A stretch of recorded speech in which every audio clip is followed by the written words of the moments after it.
ibadah sekolah minggu online. Semoga kalian sehat-sehat aja di rumah. Sebentar lagi kita akan memulaikan ibadah. Masya akan memimpin doa. Teman-teman, mari kita berdoa. Tuhan Yesus, sebentar lagi kami akan beribadah. Berkati ibadah kami dari awal, pertengahan, sampai akhir. Terima kasih Tuhan.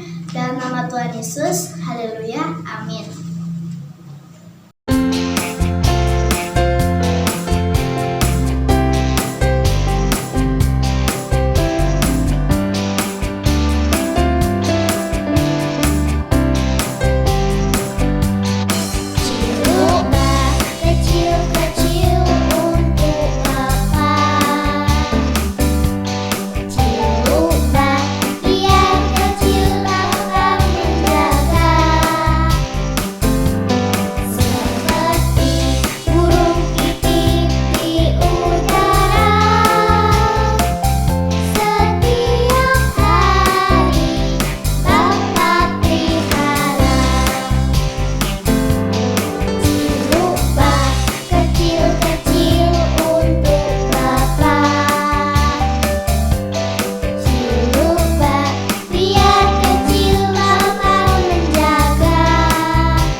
Berkati kami yang ada di rumah agar bisa mengerti dengan baik. Dalam nama Tuhan Yesus, haleluya, amin. Jumpa lagi dalam program kita Mengenal Alkitab. Sesuai dengan namanya, dalam program ini adik-adik akan mendapatkan banyak informasi tentang Alkitab kita. Kali ini kita akan bersama-sama belajar tentang tema utama dalam 5 kitab Taurat. Adik-adik masih ingat kan apa saja 5 kitab Taurat? Kejadian, Keluaran, Imamat, Bilangan, dan Ulangan. 5 kitab Taurat membicarakan mengenai Allah sedang menggenapi janjinya kepada nenek moyang bangsa Israel. Pertama kali janji ini dinyatakan kepada Bapa Abraham. Dalam kitab Kejadian 12 ayat 1 dan 2 berbunyi demikian. Berfirmanlah Tuhan kepada Abram, pergilah dari negerimu dan dari sanak saudaramu dan dari rumah bapamu ini ke negeri yang akan kutunjukkan kepadamu. Aku akan membuat engkau menjadi bangsa yang besar dan memberkati engkau serta membuat namamu masyhur, dan engkau akan menjadi berkat. Allah berjanji akan memberikan keturunan kepada Abraham dan Sarah istrinya. Mereka menanti selama 25 tahun, kemudian janji tersebut digenapi. Lahirlah Ishak bagi Abraham dan Sarah. Keturunan Ishak berkembang menjadi bangsa yang pada awalnya belum menjadi bangsa yang besar, tetapi kemudian keturunannya menjadi bangsa yang sangat besar, sesuai dengan apa yang Tuhan janjikan. Kemudian dalam kitab Keluaran dan Imamat ditekankan hubungan yang istimewa antara keturunan Abraham, yaitu bangsa Israel dengan Allah. Allah menyelamatkan bangsa Israel dari perbudakan di Mesir dan membuat bangsa ini menjadi bangsa yang merdeka. Kemudian dalam kitab Bilangan dan Ulangan ditekankan janji akan adanya tempat tinggal, yaitu tanah. Bangsa Israel menempuh perjalanan menuju tanah perjanjian, yaitu tanah Kanaan. Mereka dibimbing oleh Musa dan kemudian oleh Yosua untuk menempati tanah Kanaan. Jadi, kelima kitab Taurat ini bertemakan janji Allah yang sedang Ia genapi terhadap bangsa Israel. Janji ini mengandung 3 unsur. Yang pertama, tanah, yaitu negeri tempat tinggal. Yang kedua, keturunan, agar mereka menjadi bangsa yang besar. Dan yang ketiga, berkat, hubungan yang istimewa dengan Allah. Halo, selamat siang. Puji Tuhan. Senang sekali berjumpa kembali dengan adik-adik sekalian. Adik-adik yang dikasihi oleh Tuhan, kakak akan bercerita pada siang hari ini dengan judul Dijadikan Istimewa. Apa adik-adik judul firman Tuhan? Dijadikan istimewa. Istimewa itu adalah sesuatu yang sangat luar biasa adik-adik. Sesuatu yang sangat berharga, sesuatu yang sangat bagus. Nah, itu namanya istimewa.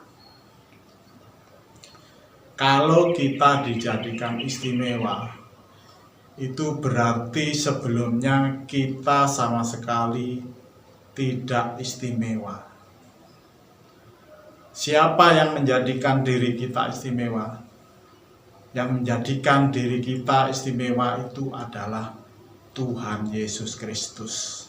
Dia yang menjadikan diri kita orang berdosa menjadi anak-anak Allah yang istimewa. Kakak punya contoh, misalnya ada seorang anaknya orang miskin. Jadi anaknya orang miskin. Untuk makan saja susah. Untuk beli pakaian terbatas. Untuk beli-beli yang lain juga serba terbatas. Kemudian diangkat menjadi anak seorang pejabat.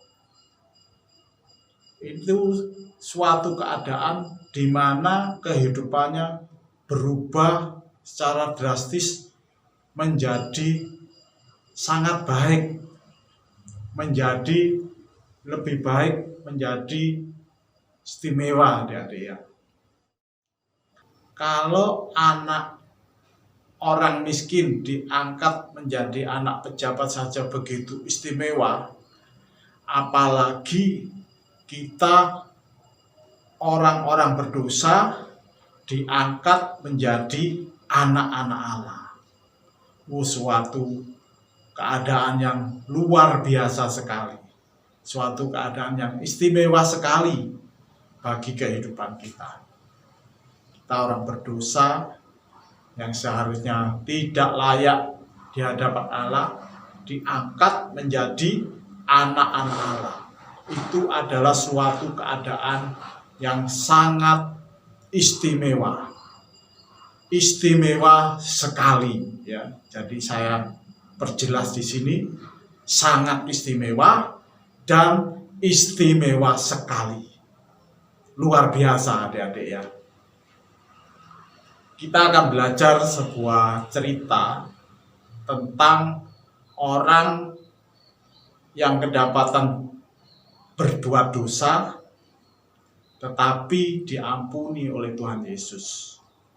Kita akan baca di dalam Injil Yohanes pasal 8 ayat 2 sampai ayat yang ke-11. Injil Yohanes pasal 8 ayat 2 sampai ayat yang ke-11. Kakak akan bacakan ayat-ayatnya ini ya. Injil Yohanes pasal 8 ayat 2 sampai ayat yang ke-11. Pagi-pagi benar ia berada lagi di bait Allah dan seluruh rakyat datang kepadanya. Ia duduk dan mengajar mereka. Ayat yang ketiga. Maka ahli-ahli Taurat dan orang-orang Farisi membawa kepadanya seorang perempuan yang kedapatan berbuat zina. Mereka menempatkan perempuan itu di tengah-tengah. Ayat keempat. Lalu berkata kepada Yesus, Rabi, perempuan ini tertangkap basah ketika ia sedang berbuat zina. Ayat 5. Musa dalam hukum Taurat memerintahkan kita untuk melempari perempuan-perempuan yang demikian. Apakah pendapatmu tentang hal itu? Ayat 6. Mereka mengatakan hal itu untuk mencobai dia, supaya mereka memperoleh sesuatu untuk menyalahkannya. Tetapi Yesus membungkuk lalu menulis dengan jarinya di tanah.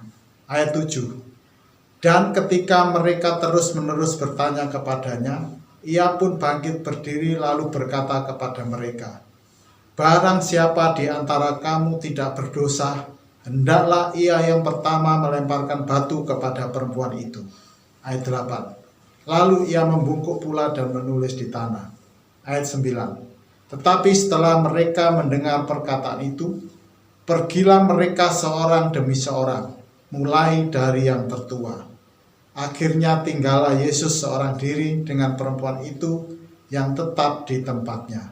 Ayat 10. Lalu Yesus bangkit berdiri dan berkata kepadanya, hai perempuan, di manakah mereka? Tidak adakah seorang yang menghukum engkau? Ayat yang ke-11. Jawabnya, tidak ada Tuhan. Lalu kata Yesus, aku pun tidak menghukum engkau. Pergilah dan jangan berbuat dosa lagi mulai dari sekarang. Adik-adik yang dikasihi oleh Tuhan, dari ayat-ayat yang kita baca tadi, saya memberi judul seperti yang sudah saya katakan di awal tadi, dijadikan istimewa. Jadikan istimewa itu dari sesuatu yang tidak berharga, dijadikan berharga. Dari sesuatu yang tidak mulia, dijadikan mulia.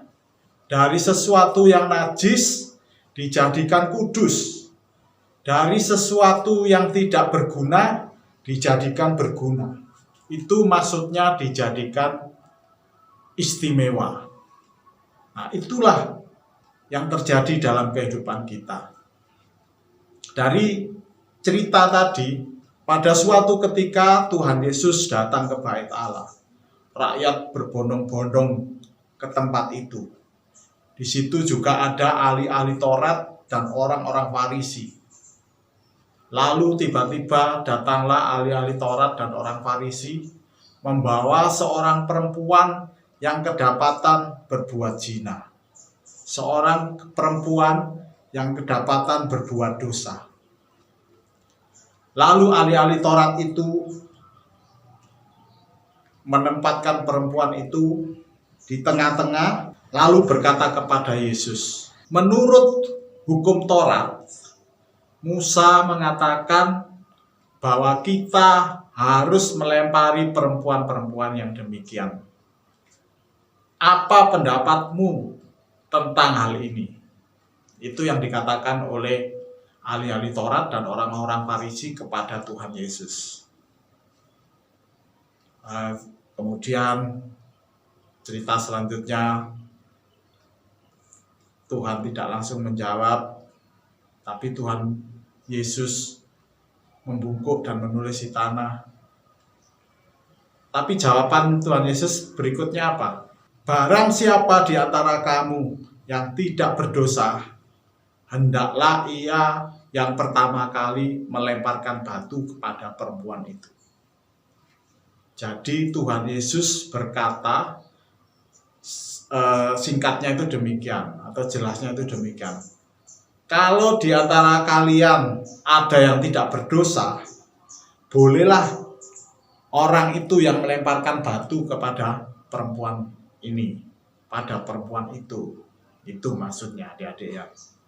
Jadi kalau ada di antara kalian yang tidak berdosa, biarlah ia yang pertama melemparkan batu kepada perempuan itu. Itu yang dikatakan oleh Tuhan Yesus. Tetapi apa yang terjadi?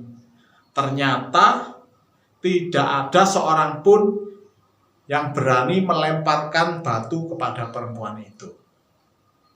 Dikatakan di situ mereka mulai pergi seorang demi seorang, dimulai dari yang tertua.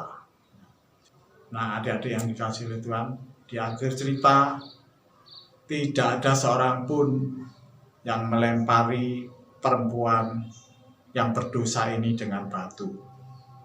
Lalu Tuhan Yesus berkata kepada perempuan itu, ayat yang ke-10. Lalu Yesus bangkit berdiri dan berkata kepadanya, hai perempuan, di manakah mereka? Tidak adakah seorang yang menghukum engkau? Jawabnya, tidak ada Tuhan. Lalu kata Yesus, aku pun tidak menghukum engkau.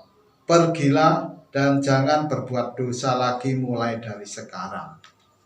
Jadi tidak ada seorang pun yang menghukum perempuan itu. Tuhan Yesus mengatakan di ayat yang ke-11,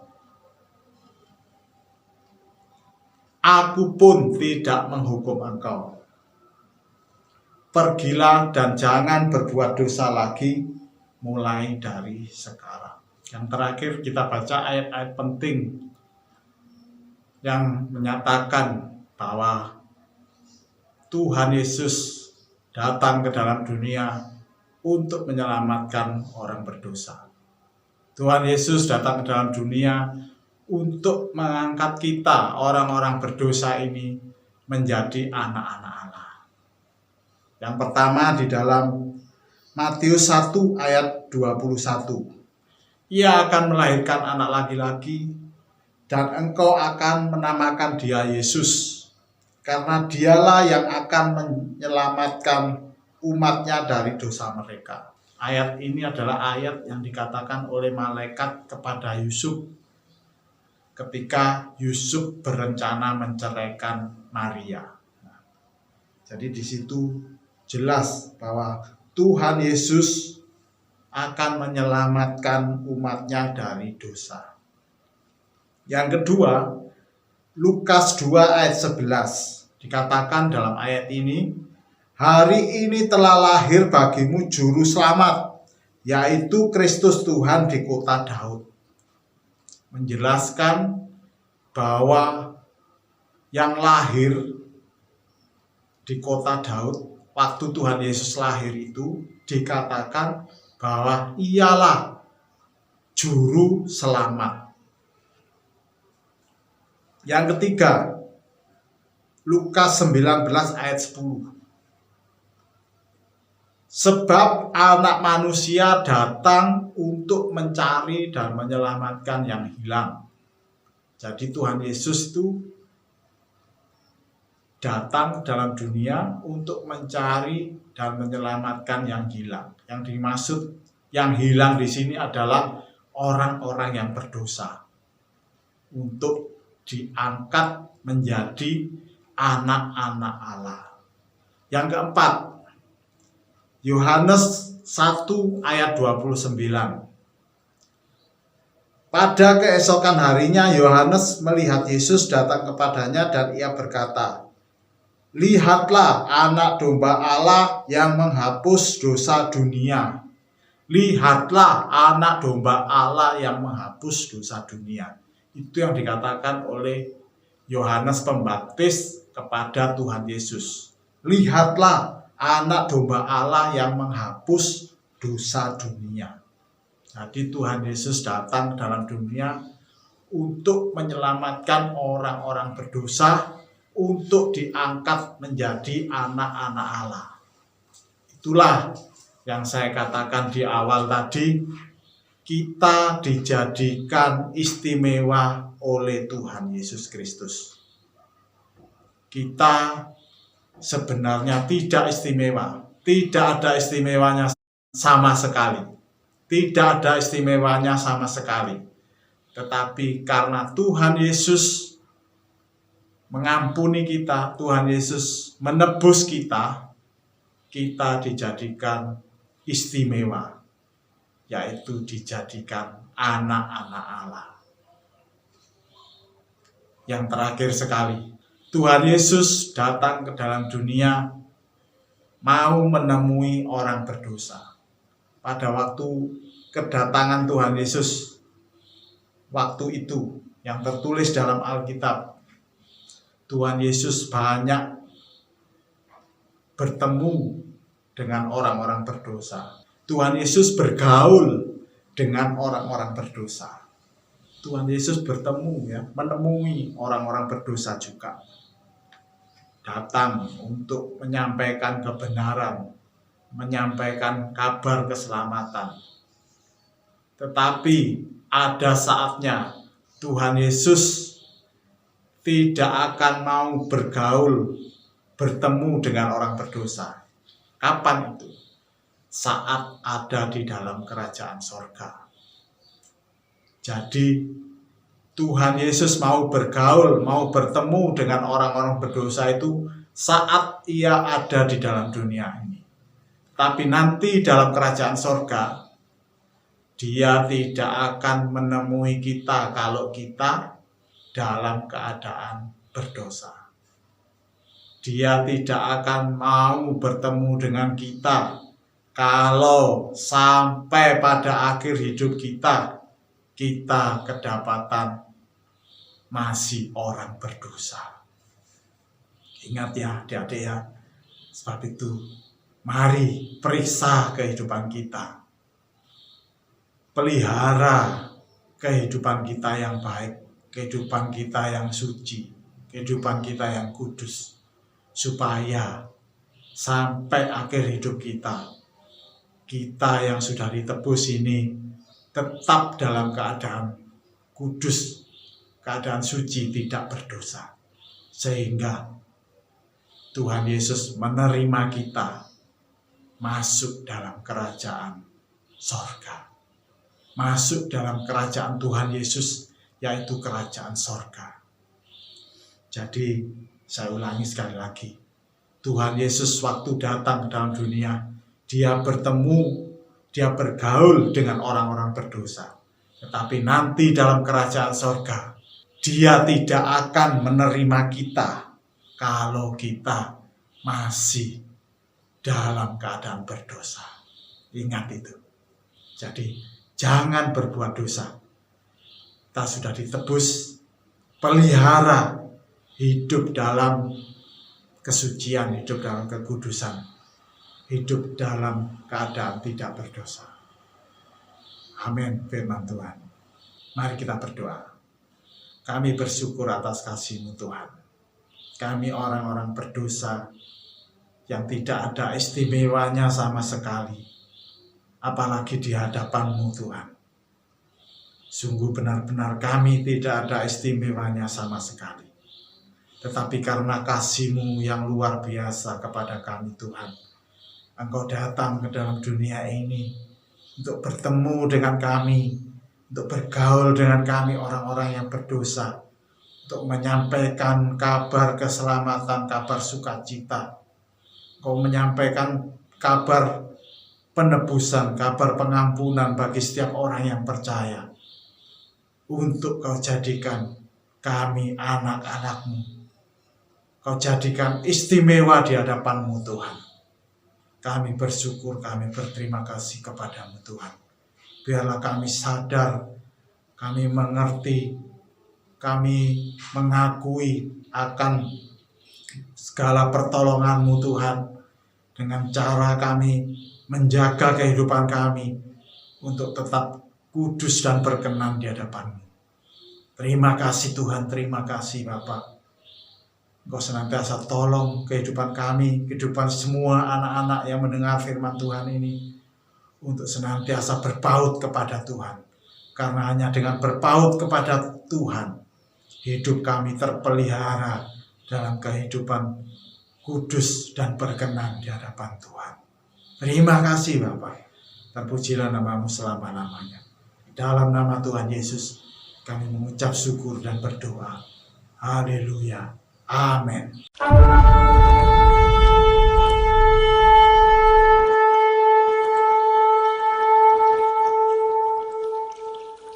Tahukah kamu alasan utama perempuan berdosa tersebut dibawa kepada Yesus adalah untuk mencobai dan mempersalahkan Yesus? Mereka bertanya, "Apa pendapatmu tentang hal ini?" Jika Yesus menjawab, perempuan tersebut harus dihukum mati, mereka akan membawa Yesus ke pemerintah penjajah, yaitu Roma. Karena pemerintah Roma tidak memperbolehkan orang Yahudi melaksanakan hukuman mati. Dan sebaliknya, jika Yesus berkata perempuan tersebut harus dilepaskan, maka ia akan dituduh menentang hukum Taurat atau hukum Musa. Karena menurut hukum Taurat, perempuan yang kedapatan berzina harus dihukum dengan cara melemparinya dengan batu. Tapi Yesus tentu saja sangat tahu isi pikiran dan hati para ahli Taurat dan orang-orang Farisi, bahwa mereka bermaksud menjebak Dia dengan pertanyaan tersebut. Yesus juga tahu jawab apa yang harus Ia berikan. Barang siapa di antara kamu tidak berdosa, hendaklah ia yang pertama melemparkan batu kepada perempuan itu. Pernyataan ini pada akhirnya menggagalkan upaya para ahli Taurat dan orang Farisi untuk menjebak Yesus. Mereka pergi seorang demi seorang meninggalkan tempat itu. Dari kisah ini, kita juga melihat bagaimana sikap Yesus terhadap orang berdosa. Ia tidak segera menghukum. Bukan berarti Yesus setuju dengan perbuatan dosa, melainkan Yesus memberi kesempatan kepada perempuan berdosa tersebut untuk hidup lebih baik. Terima kasih Tuhan Yesus telah memberkati ibadah kami. Dalam nama Tuhan Yesus, haleluya, amin. Sampai jumpa minggu depan. Dadah!